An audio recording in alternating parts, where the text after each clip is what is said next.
Okay, so everybody's talking about this. I'm gonna have to just throw my little 2 cents on this. So we talking about record low viewership for SmackDown. Under 1 million. This was predicted.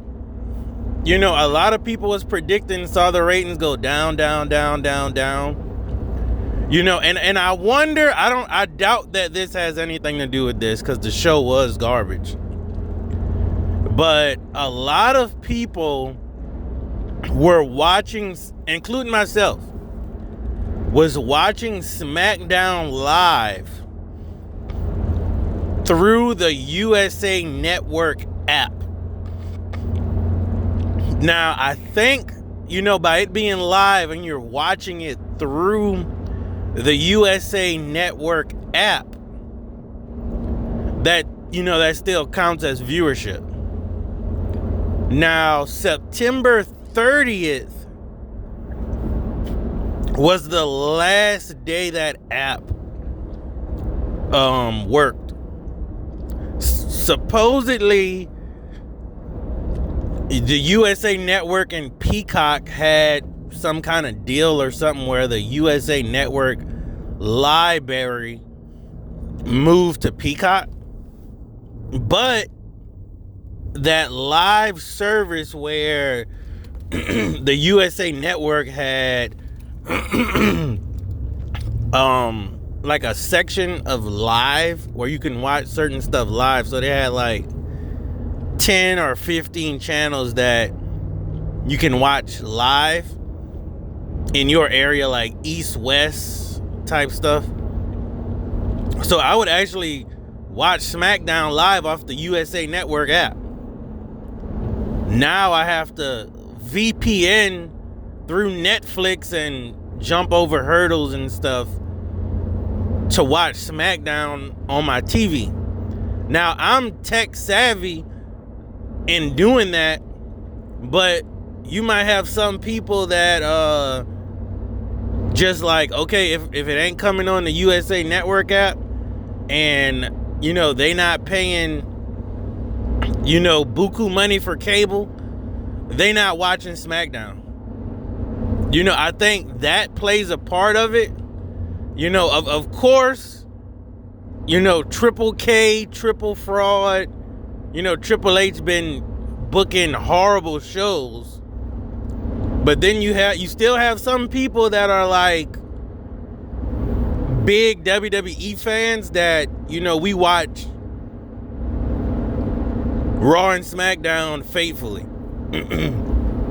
But when you take away, like, at least this part, the USA Network app, now you actually, I honestly think that's what got them under 1 million. I think SmackDown was gonna coast probably like over 1 million. I think they can pull 1 million, at least 1 million.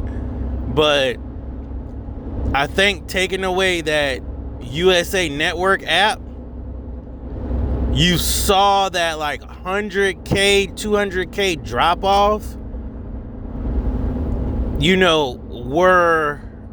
gonna say this. You probably had about 100K drop off due to that USA Network app. And you probably only had about 50,000 might have dropped off because of Halloween. That's probably accurate. But that USA Network app really had a lot of people watching SmackDown. Not like millions, but I think that might have been floating them right at 100 at 1 million. They probably had about 800 to 900,000 viewers off of cable and like Netflix. And then you probably had about 100K, maybe 75K right there on the USA Network app. Because I know faithfully I was on that app.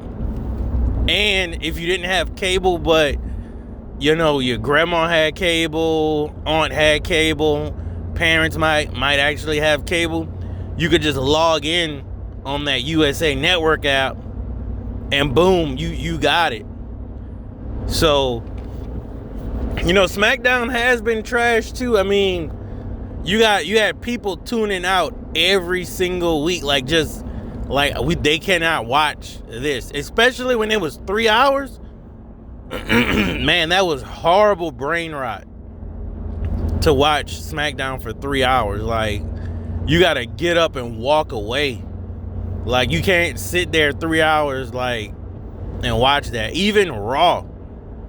Like, if the wrestling itself, you know, decent or a little bit above decent, you couldn't even watch the current state of WWE. The only reason, you know, I think people still watching it ain't for the story. It ain't for the story. It's, man, the wrestling is just a little bit above average. You know, you can't watch I mean, you got some indie wrestlers that are okay, but the indies and AEW are super mega flippy dippy. You know, everybody's Jeff Hardy on steroids in the indies. They're doing too much of hardcore deathmatch. Like, I'm with Jerry the King Lawler on that. You know, the hardcore stuff, you know, yeah, the kids kind of like that, but the hardcore for no reason just doesn't make sense. You know, okay, yeah, you could throw some chairs in there, you know, maybe a table here and there, but when you have like 9 table spots for a one-on-one match,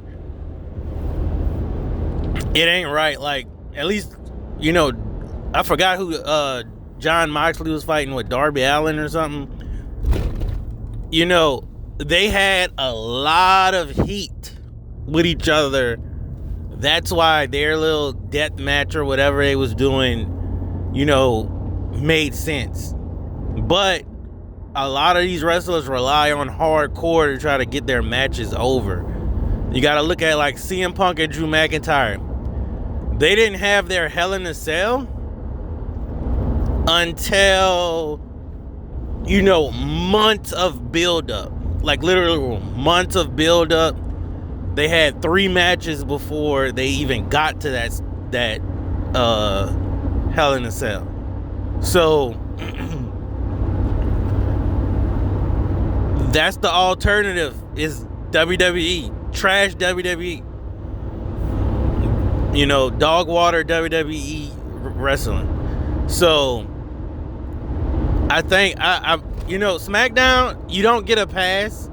Your views were going down, but that USA Network app being discontinued hurt them ratings as well. So it was, I mean, it is Triple H. Don't get me wrong. It's 90% Triple H's fault. But that 10% going under 1 million, that was definitely part of the USA Network app. And maybe 1% Halloween. But at the same time, it's Halloween. Y'all didn't even have the Wide 6 come out. You know, it's stuff like that. You know, the Wide 6, the most horror, you know, suspenseful team in WWE, don't make an appearance for Halloween. That just shows you Triple H does not know what he's doing. But y'all put in the comments, how many of y'all actually watched SmackDown off the USA Network app? And will Peacock put the USA Network live on Peacock? Y'all let me know.